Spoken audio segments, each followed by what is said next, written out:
doors of the throne room slammed shut behind me before I even reached the center of the floor, and I knew right away that I was completely alone in a room built for giants. My name is Daniel Cole, and I was standing in the middle of the Kryn Dominion Palace on the planet Voss Prime, holding a briefcase that suddenly felt like the heaviest thing I had ever carried. The ceiling above me stretched so high that the lights near the top looked like distant stars.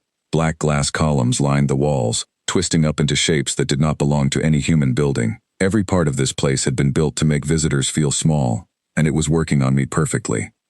At the far end of the room, on a throne made of fused black metal, sat King AstralVanguard, ruler of the Kryn Dominion.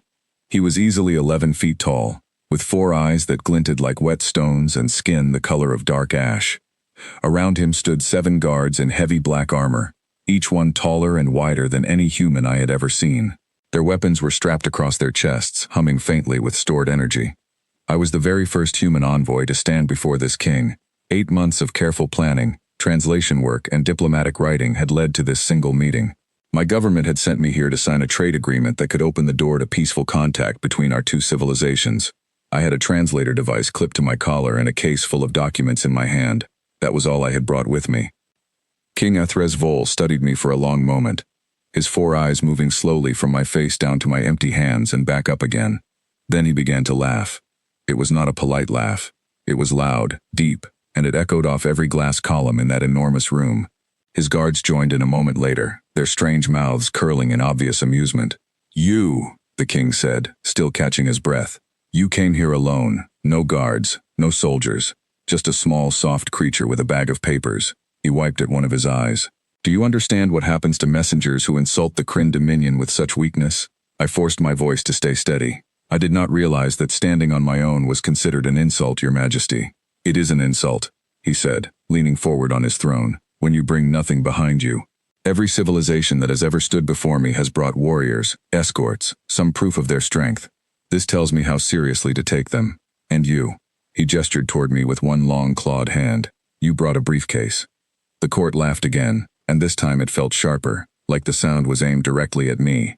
My face grew hot, and I hated that I could not stop it from happening, because it meant they could all see exactly how nervous I was. "Perhaps we simply did not feel the need to bring an army to a peaceful discussion," I said. That answer only made the laughter grow louder and uglier.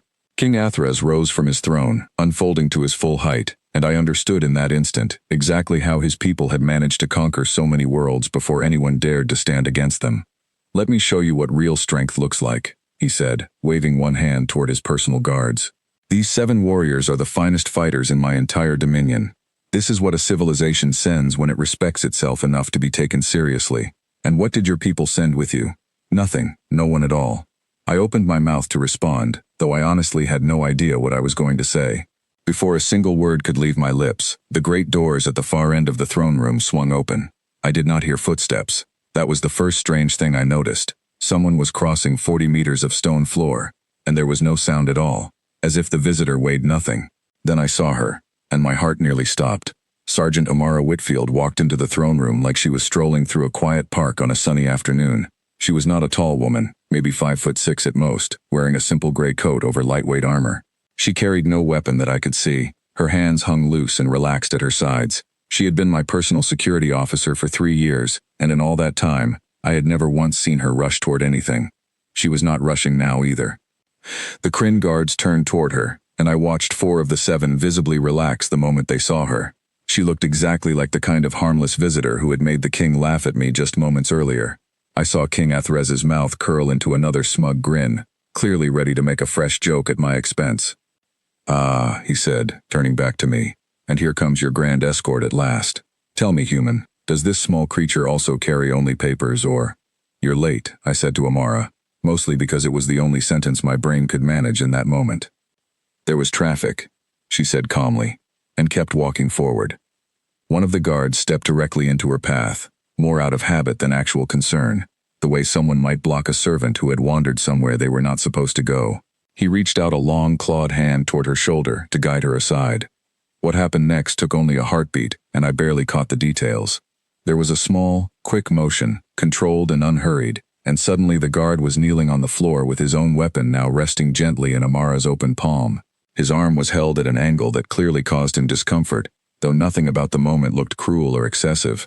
He made a strange, surprised sound, high and startled, completely different from the deep, confident tone he had used just seconds before.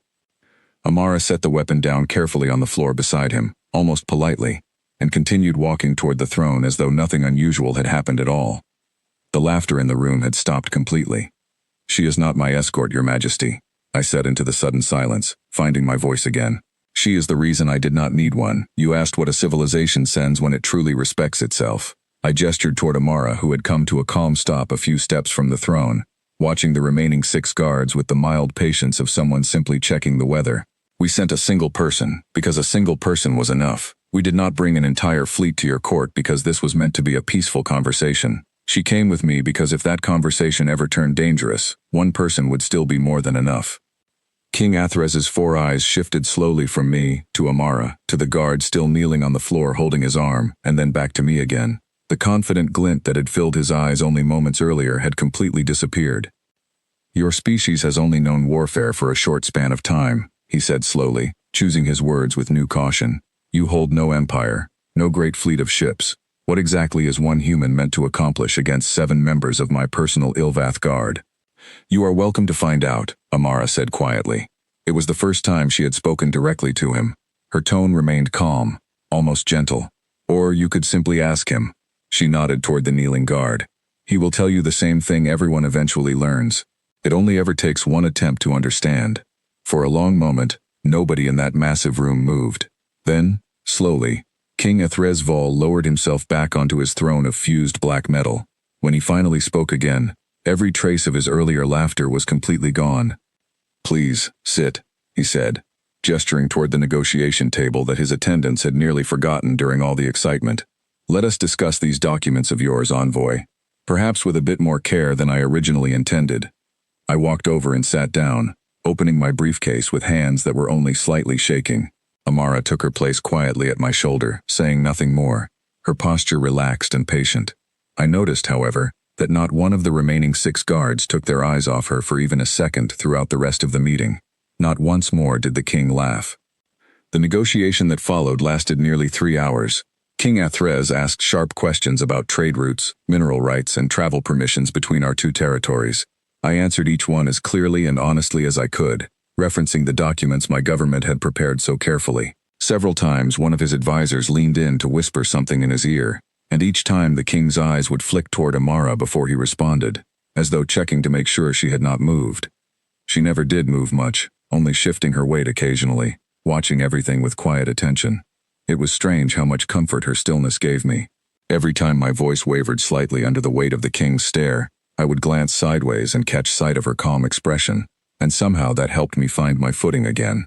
By the time the sun outside the palace windows had shifted from bright orange to a deeper amber, we had reached an agreement. King Athrez signed the treaty documents with a mark from his own royal seal, granting our people safe trade passage through 3 of his outer systems in exchange for access to certain technologies my government was willing to share. It was more than I had ever expected to achieve on this trip, and far more than anyone back home believed was possible. As I closed the briefcase and stood to leave, King Athrez spoke one final time. "Envoy Cole," he said, using my name for the very first time since I had entered the room. "Tell me something honestly, before you go." "Of course, Your Majesty." "Does your entire species send warriors like this one with every representative who leaves your homeworld?" I glanced at Amara, who remained perfectly still and silent beside me, giving nothing away. "Not every representative gets someone quite like her," I said honestly. "I happen to be fortunate." The king studied Amara for a long moment, and something in his expression shifted from suspicion into something closer to genuine respect. "Then perhaps," he said slowly, "your people are wiser than I first believed.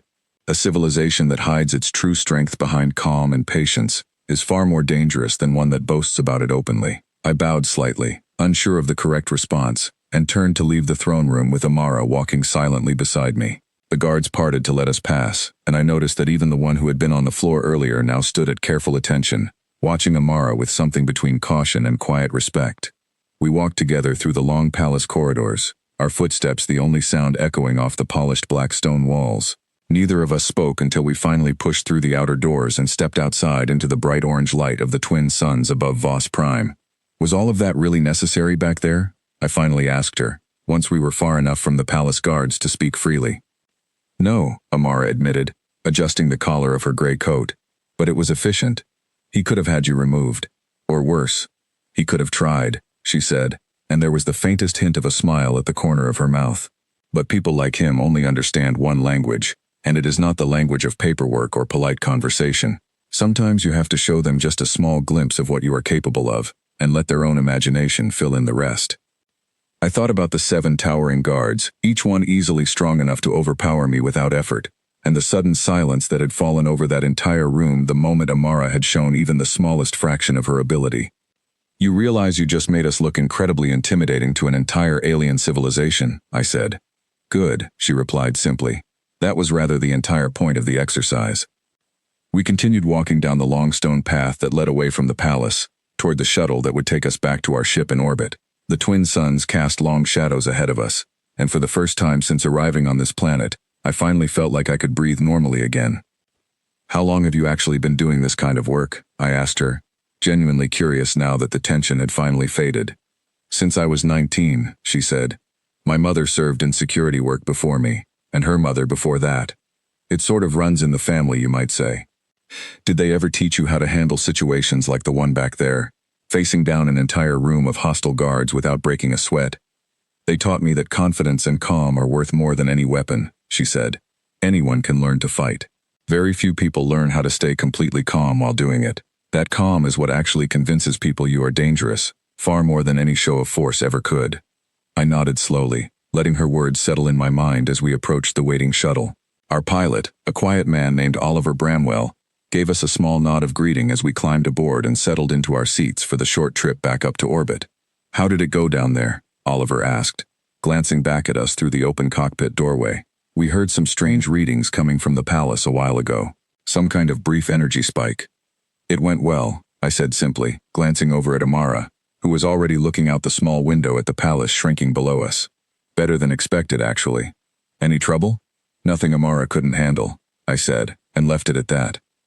The shuttle rose smoothly into the orange sky, leaving the strange, twisted spires of the Kryn Palace far behind us. As we broke through the upper atmosphere and the sky outside the windows slowly turned from orange to the deep black of space, I found myself thinking about everything that had just happened. For 8 months, I had prepared for this meeting, memorizing every possible negotiation strategy, rehearsing careful diplomatic phrases, and worrying endlessly about saying the wrong thing to a species far more powerful and far older than our own. Not once had I imagined that the entire outcome of this historic meeting would come down to a single calm woman walking across a stone floor without making a single sound. Can I ask you something else? I said, turning back toward Amara as our ship approached the docking bay of our larger vessel waiting in orbit. Go ahead. Were you ever actually worried back there, even for a moment? She considered the question carefully before answering, which surprised me, since she rarely paused before responding to anything. I was worried about you, she finally said. Not about the guards, and certainly not about the king. I was worried you might say something that could not be undone before I had the chance to walk through those doors. I did fine, I said, feeling slightly defensive. You did better than fine, she said, and this time her smile reached her eyes properly. You stood your ground against a king who was actively laughing in your face, without backing down even once. That took real courage, Daniel. I only handled the parts that required a different kind of skill. Her words settled warmly in my chest as our shuttle finally docked with a gentle thud against the larger ship waiting above. We gathered our things and made our way through the connecting corridor, back toward the section of the ship where the rest of our small crew was waiting to hear how the historic meeting had gone. Captain Eleanor Ashford met us as soon as the doors opened, her expression a mixture of curiosity and obvious relief. Well? She asked immediately. Did the negotiations succeed? They did, I said, holding up the briefcase containing the newly signed treaty. Better than we expected, actually. And the king? I heard he has quite the reputation for testing new visitors. I glanced over at Amara, who simply shrugged one shoulder in response, clearly not planning to explain the details herself. Let's just say he learned to take us seriously, I said, and left it there. Captain Ashford studied the two of us for a long moment, clearly sensing there was more to the story than either of us was sharing right away, but she simply nodded and gestured for us to follow her toward the main briefing room, where the rest of the crew was eagerly waiting to hear the full report. As we walked through the corridors of our ship, leaving the strange world of Voss Prime behind us, I found myself reflecting on everything the day had taught me. I had walked into that throne room believing that strength meant numbers, weapons, and grand shows of force. King Athres had believed the very same thing, judging every visitor by how many warriors stood behind them. But Amara had shown all of us something entirely different that day. True strength did not require an army standing behind you, or weapons displayed for everyone to see. Sometimes, the calmest person in the room, the one who never raised their voice or rushed their steps, held more power than anyone else present. Sometimes, one quiet, patient person walking through a door at exactly the right moment could change the entire outcome of a historic meeting between two civilizations. As we reached the briefing room, and I prepared to share the full story with the rest of our crew, I glanced one last time at Amara, who was already settling into a chair near the back of the room, perfectly calm as always, as though nothing unusual had happened that day at all. I smiled to myself, thinking about how the king had laughed at me the moment I walked in alone. He had no idea that being alone was never actually the point. The point had always been knowing exactly who to bring with you, and trusting them completely when it truly mattered. And as our ship prepared to leave orbit around Voss Prime, carrying with it the very first trade agreement ever signed between humanity and the Kryn Dominion, I understood something that I would carry with me for the rest of my life. Real confidence never needed to shout.